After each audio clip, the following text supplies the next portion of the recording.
If you want a glimpse of what happens to countries when they embrace the mental disorder of extreme liberalism, look no further than Sweden. And no, this is not a hoax, it's not satire, it's not out of the onion, this is a real story. Socialists in Sweden want to tax the population to pay for returning ISIS terrorists to get jobs and reintegrate into society.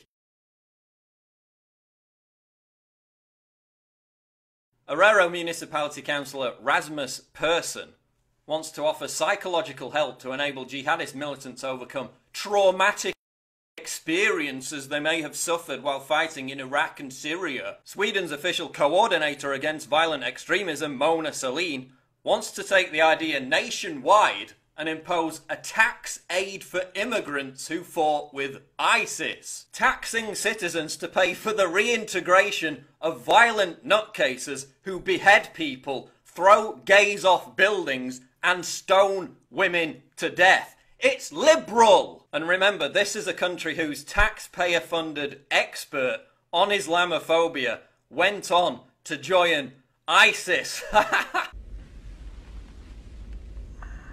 Swedish soldier Fredrik Brandberg fired back at this insane proposal by pointing out that the country's combat veterans, some of whom are currently fighting against ISIS militants in Iraq, don't even get offered jobs when they return home. Swedish armed forces responded by saying that was, quote, no longer our business. Marie Hoff was completely ridiculed for days on end when she made her infamous jobs for ISIS argument.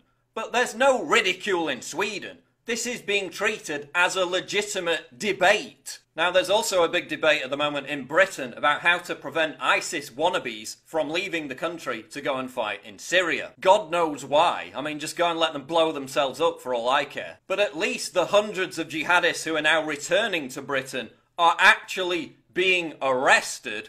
In Sweden, they're about to be given counselling and employment, all at taxpayer expense. But to be fair, Sweden is the shining light in terms of cohesive and beneficial Muslim immigration into the country, right? Well, no, actually, they're the rape capital of Europe and have entire no-go Muslim ghettos where police, firefighters and ambulance workers are attacked on a regular basis. But hey, pandering to violent rapist criminals just isn't progressive enough. Let's roll out the red carpet for terrorists who kidnap women and force them to undergo surgery after every act of rape to restore their virginity. That's compassionate liberalism. Stick a fork in Sweden, because it's done.